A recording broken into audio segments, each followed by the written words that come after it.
What's up tech, it's Josh here. This is my Google Pixel 6 Pro review.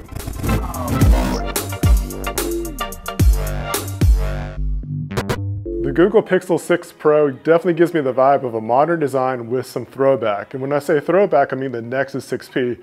As a matter of fact, I keep on catching myself calling it the Nexus 6P. It's probably because it has the 6 and the Pro, the 6P, so you can kind of see how that goes. But it's not a bad thing at all because the Nexus 6P is one of my favorite all-time Android devices that I've ever had. So in this review, I want to go over just a few things, some of the new features that I find interesting, and of course, the camera. Before I get into the review, thank you so much for watching. I appreciate you watching. So hit that subscribe button and also notification bell so you don't miss any videos from me.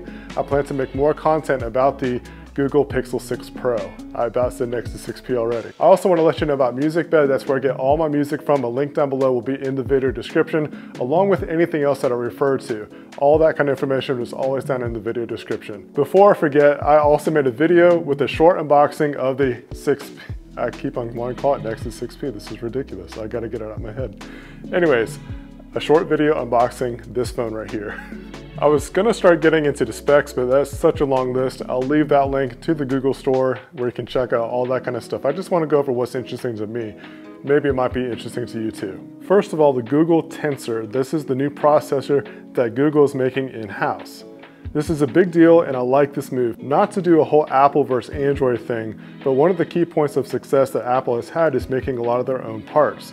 Google now has its own processor. The AI is the best part of this new processor. Think about it. One of the best things about the Pixel phones has been the photography tech.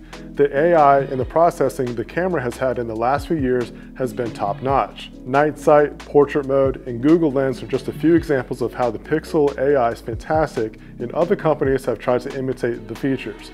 So, take that energy and apply it to the entire phone's processor. Tensor complements battery life, camera features, and performance. Responsive gaming and scrolling with a 100 Hz refresh rate and LTPO technology that lowers the 10 Hz to save battery. So in other words, it's only going to use the processor to its max when it's needed, and when it's not needed, it's going to decrease, so it does help save that battery life. Real tone. This is actually one of the things that's really cool to me because as a photographer and videographer, I like to try to match skin tones as much as possible. This to me is one of the best new features of the Pixel 6 Pro. In short, the camera tech historically has favored Caucasian skin tones, which doesn't help people with different skin tones. Google is making an effort to even the playing field with skin tones. As a photographer and videographer, this means a lot to me as a creative because I want everyone I shoot to look their best and be represented well and fair. For years now, I've been a Sony camera shooter. Last year, Sony added the new picture profile called S-Cinetone, which in my opinion does a fantastic job with skin tones no matter the tone. I love the S-Cinetone picture profile. Now Google has taken strides to give everyone great skin tone results, and I'm a fan. The next cool feature that I like is the in-display Fingerprint Reader. Google has changed the way that biometrics have worked. Last year they did the rear Fingerprint Reader. It works well because just the natural placement of the finger, and it was a nice physical feature, especially in 2020 where everyone had to wear masks. People are still wearing masks, so it's really nice to, as much as I like the Face ID kind of technology, it's nice to have that physical touch. That way, if you're wearing a mask or just the facial recognition kind of stuff isn't working right, you have that as a backup. I would like Google to re-implement what they had on the Pixel 4 because that Face ID was fantastic. It was perfect every time. I loved using it even more than the iPhone. One of the updates that I really appreciate this time around compared to the Pixel 5 is the earpiece on the front face.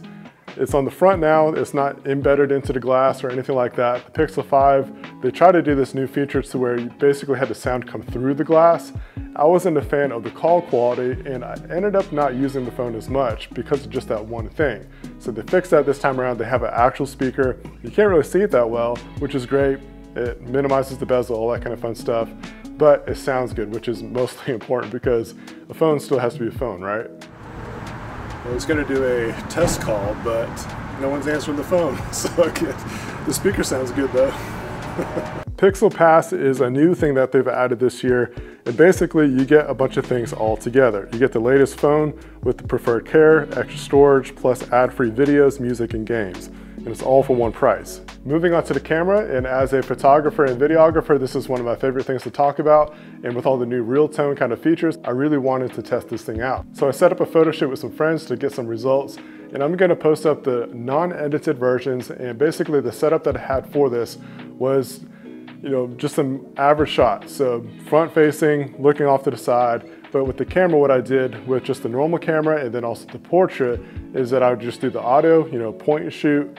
And then the next shot, I would do adjusting the lighting. And I did that for the regular camera, the portrait, with some wide shots, some tight shots, went outside, did some different kind of comparisons like that. So as I'm talking, I'm throwing these images onto the screen and you can kind of check those out yourself. I've not edited these at all, and I actually plan to put some results next to the iPhone 13 Pro Max. So I'll have a separate video for that. Again, subscribe so that we can see that video when it comes out. And it'll be a little bit more in depth about the camera, but overall, I'm really impressed with how the images are turning out. I do like the tones a lot. So moving on to some of the other features about the camera that I like updated this time around, and is long exposure kind of features. It's one of my favorite things to do as a photographer, giving those light streaks, waterfalls with those flowy kind of images. It's just really cool stuff. Of course, night sight is always amazing. It's such a cool thing to be able to point your phone up at the sky at night and get all those stars, the galaxies, all that kind of fun stuff. It's just really crazy how a phone can do that for you, where you have to take a lot of effort to do that with a real camera. One of the new features they added to the camera is the action pan. It focuses on the moving subject and adds creative blur to the background. You can hold your camera still or follow the subject to get the motion blur effect. Also, long exposure. This adds a creative blur to moving subjects in the scene. You just hold your camera still to capture professional looking photos without a tripod. Now at the time of this video, I really wanted to test this kind of stuff out. I'm hoping I got time to get that done. I'm recording the A-roll now, waiting for the sun to go down, so hopefully I can get some of this traffic light streaks. The problem is it's a Sunday and I'm shooting this and it's not really busy roadways. Hopefully I get that and you can see all the images as I post them. You'll want to follow all my social links so that way you see the posts that I make from the Pixel Pixel 6 Pro, not the Nexus 6P. I'll have those links down below in the video description too. I want to wrap up the video with just talking about a few things that I would change about the Google 6 Pro. They added a glossy back this time, and I really like the materials that they used in the past. Last year they had that metal design, so there's no fingerprints and all that kind of stuff. I'm just not a fan of that glossy kind of texture. The previous year there was that matte finish. Really looks nice with the Pixel 4. I loved the different color designs and colorways that they had of that.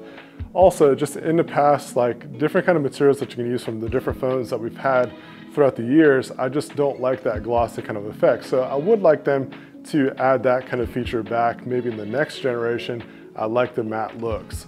Although I don't like glossy looks, the phone does look really nice, so it is a nice little touch. This particular model is the sort of sunny color, and a lot of fingerprints don't show up on the back of this, but if you had a darker color, it definitely just shows up. I remember watching MKBHD's video, and that darker color, the stormy gray, stormy black, I think it's actually called, you saw a lot of fingerprints. So I do like the fact that this lighter color hides that. If you have the white model, I'm sure it hides the fingerprints as well. Lastly, I want some more ecosystem from Google. One of the things that I love about Apple is the MagSafe system.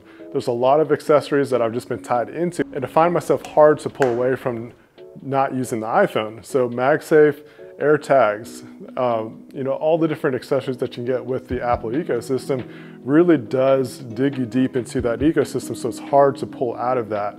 But if there was something like that on the Google end of things, I would be more inclined to use as my daily driver. So with that said, I know like he's not using it as a daily driver and he's making a review about it, but I use this as a second phone. I have it with me at all times. I use it as much as I can. I just have to have the iPhone for certain uses, for business purposes, personal uses, and things like that. So I do use the phone on a regular basis and I try to use it as much as possible. And that's just been my experience with the Google 6 Pro for the few days that I've had it. I want to make a longer review, maybe talking about features more in depth in like a month down the road or something like that, so that way I can get a full rounded opinion about this device. If you have any questions, or if there's anything that you want me to cover in that review or any other kind of post, let me know down in the comments. For now, that's gonna wrap it up for this video, and I appreciate you watching. Again, subscribe, hit the notification bell, and I'll catch you next video. What happens if I didn't hit record? You're fired.